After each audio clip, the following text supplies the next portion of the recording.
Hello and welcome back.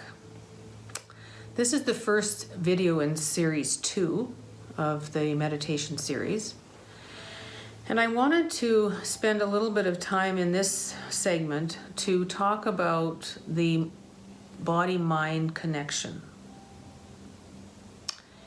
And we did a little bit of the crossover during the first series of looking at the breath, relaxing the body, quieting the mind. But I wanted to deepen that a little bit so that we can have a slightly different understanding of what actually is going on in the body. And that it's not just a matter of will to kind of beat it down and calm ourselves, and that's that. The functions that are going on in the body are age-old. That's the structure of the body. It's the operating system.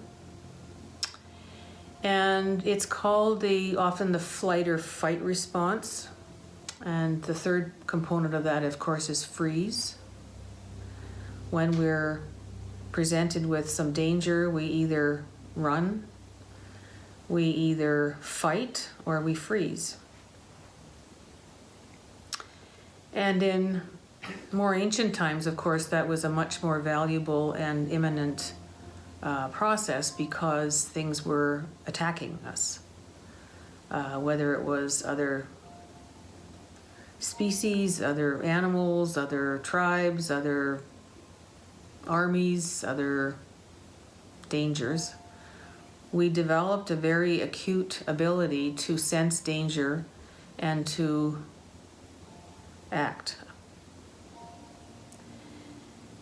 And in modern day times, a lot of the danger that we perceive is not physical danger, but it's thoughts, it's our environment, it's feelings, it's perceived threats that are maybe workplace related, relationship related, so that we don't actually need a physical response as much as we do an understanding of how to manage the responses that are creating the events in our body.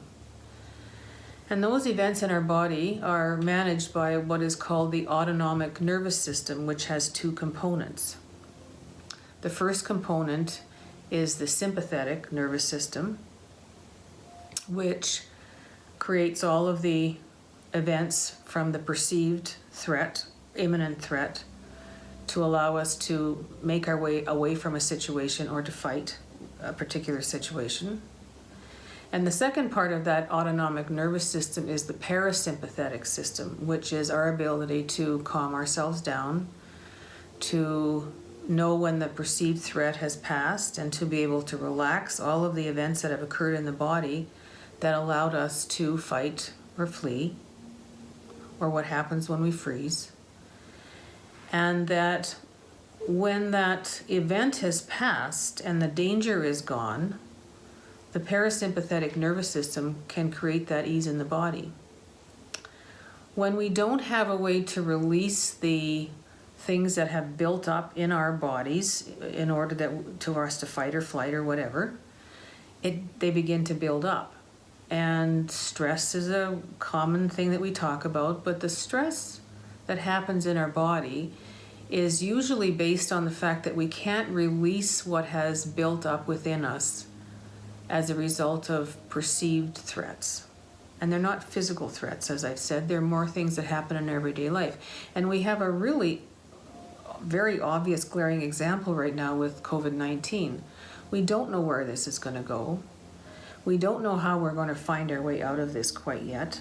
And there are a number of opinions of how we could do it, but uncertainty also creates a lot of fear, which is interpreted as a threat. So the body begins to react as though that were a real threat.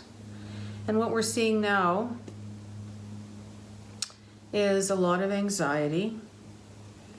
People are talking about not knowing how to handle even the next day, let alone 2 or 3 weeks or a few months from now. So as that as that sort of fear builds up inside of us and prepares us to act upon it, we don't have a way to do it, so it just simply accumulates. So we are now in a position where we have to find ways to help the body to understand that the perception of these threats, although they are quite real, are quite manageable, because a lot of the additional aspects of that fear is a mental process. And so we're going to approach it from that angle. The chemicals and amino acids and a whole number of other things that are activated in the body when we experience fear have to find their way out as well. And with the sympathetic nervous system that is creating all those events in our body, the sympathetic nervous system now, which is the part of our system that allows us to relax and release those things, has to be done very consciously, because we have no reason to physically run, to physically fight, or to know what to do when we freeze in that reaction to the fear. So those things that occur now are very connected to a couple of aspects of this. And one is the resistance to what's going on. So when we build up a resistance, we're saying to ourselves, this shouldn't be happening. I hate that this is happening. People aren't handling this correctly. I don't want to do this anymore. I'm tired of being isolated. I'm tired of being careful when I go outside. I don't like going to the grocery store. I don't like being unable to handle a messy head of hair. I want my children to be more integrated in the community again. I want things to go back to normal. So as we experience this resistance, we're, unbeknownst to us, creating a fight or flight response in the body without any way to alleviate some of the problems that that's creating for us. So the heart rate rises quite often, depending on the extent of the fear. There's less oxygen flowing through the body and more going straight into the muscle structure so that we're prepared to run or to fight. Our digestive system slows down.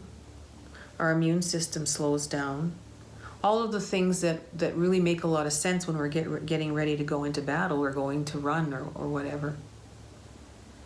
And as there is no outlet, these things are building within us and creating more tension, a little bit less resilience when something happens. We're closer to the surface of, not managing particularly well, being short-tempered, being more fearful.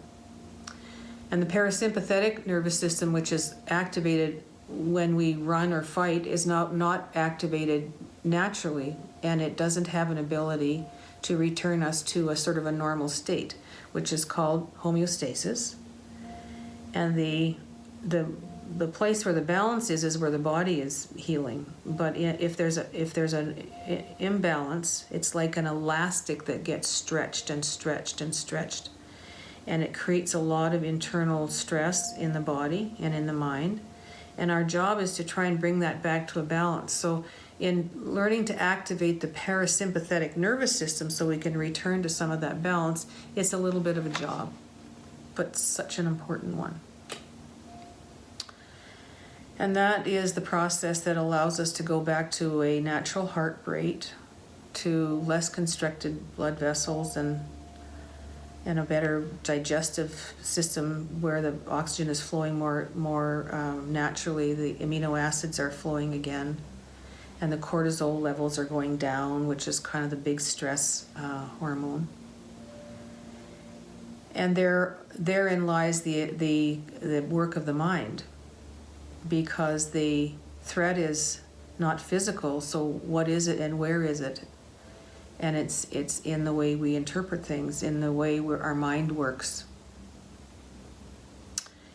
I think of the situation in this time we're living in right now where there's so much resistance. And there's a lot of resistance to being home all the time. There's a lot of resistance to what we have to do to go out. Masks or cleaning products or, distancing, all of the things that we're being asked to do, which aren't really natural to us, and there is resistance. So as an example, I was speaking to someone a couple of days ago who doesn't like going to the grocery store. And she starts thinking about it about 2 days before she goes, kind of plans her route. A lot of you, I'm sure, can relate to this. Plans her route, how long she'll be in the store, how will she avoid people, are the lanes going to be marked correctly, are people going to obey the rules? And there's a lot of frustration around that. And so for 2 days prior to the event of going to the grocery store, the body is preparing for this fight or flight. So the chemicals are being released in the body. The cortisol is being secreted. The adrenal glands are going into action and they're getting adrenaline ready for the body. 2 days before there's even a walk to the car and from the car to the store. So there's a huge amount that's going on in the body, creating a little bit of chaos. What about being able to watch that activity? 2 days before a trip to the grocery store, I notice that I'm starting to plan. What happens? What does it feel like? Now I'm starting to go down a track where I begin to have some control over what's going to happen in my body and in my mind. So to her, I would say, what was your mind telling you? How did it feel? And here's a really important link. How did those thoughts feel? And moreover, where did you feel it in the body? Was it in your chest? Was it in your gut? Did you feel your throat constrict a little? Where did you feel it? And once one can identify a location of that, of where that anxiety is produced or the reaction to the thoughts is produced, now we're on a pretty clear path.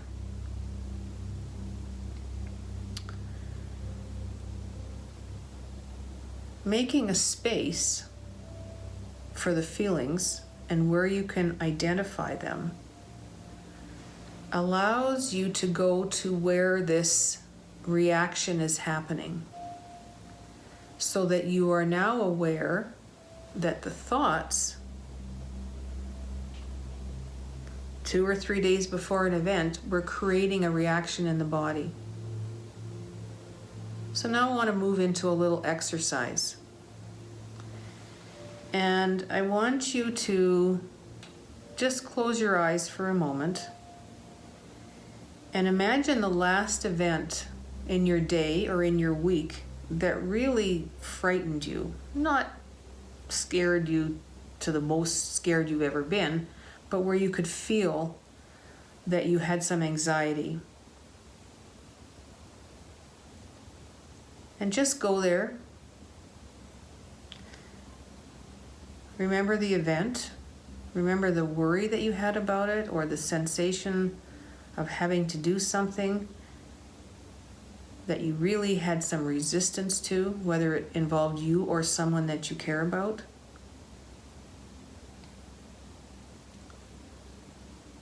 Have those thoughts And now move into the body. Is there a place in your body where you can feel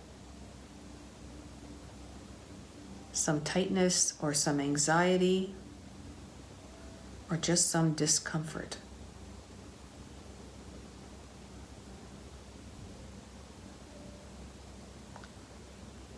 Now move into that space and just sit there for a minute with it.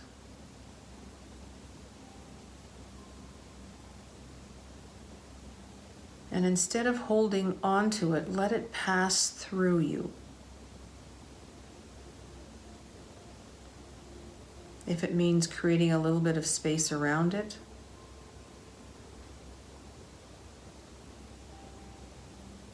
and as you let it pass through you, it begins to loosen and dissipate.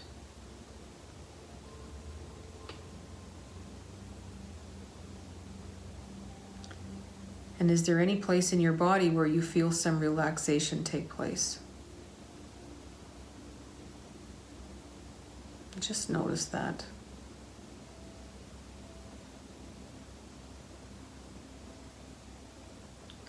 Now just open your eyes. And from that exercise, you might know or recognize that could happen to you 30 or 40 times a day.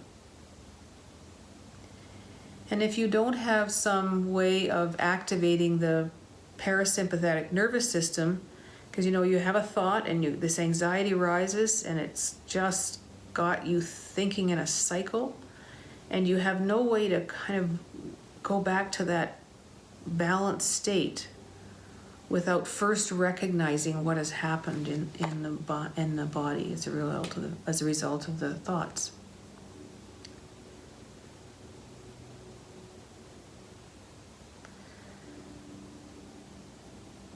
So one of the things that I'm going to ask you to do, and I'm going to end this shortly, is to take a little bit of time in the week ahead to look at the ways in which an activity of the mind that's worrisome, that's anxiety provoking, has moved into your body somewhere. And know that it is a very important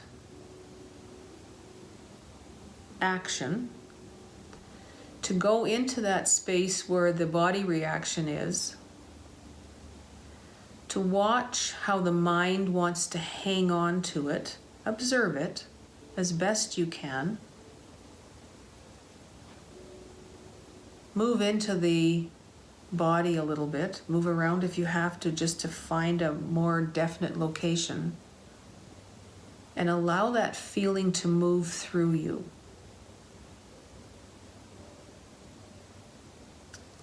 As we resist the things that are going on around us, we're really preparing for a fight each time, some way or another. And the body, the one thing connected to the mind, is listening. What do I have to do? Oh, Jesus. And begins to create the situation where you can fight it, run away from it. But you can't do that. So it begins to build. So the importance of working through these resistant thoughts and the placement in the body and letting it pass through is a practice.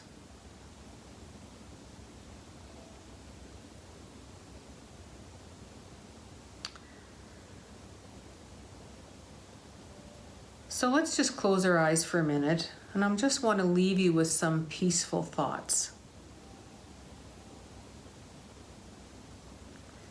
And as we're settling into the peaceful thoughts, the parasympathetic nervous system is allowing us to calm, allowing the body to rest, allowing the natural functions of the body to go to a natural function.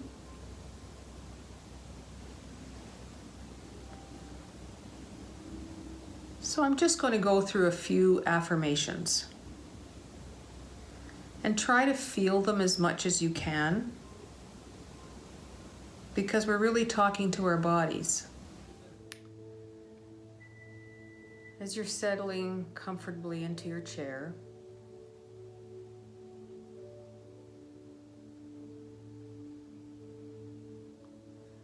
remind yourself that you're a resilient, capable person.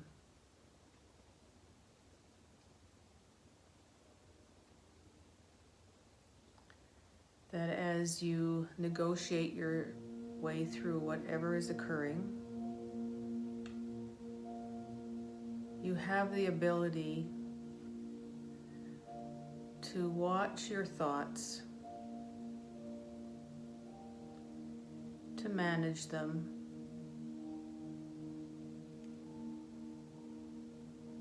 and to find your peaceful place.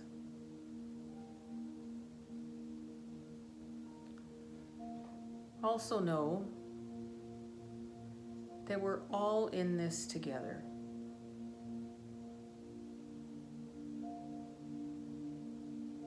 That we'll find our way, and we'll use the awareness that we have of our own thoughts and our own mind to help the body to be calmer, to be more resilient as well, and to find peace.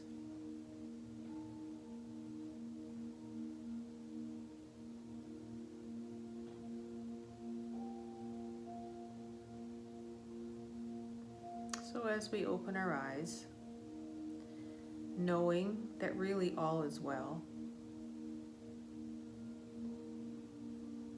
and I look forward to next time. Stay safe.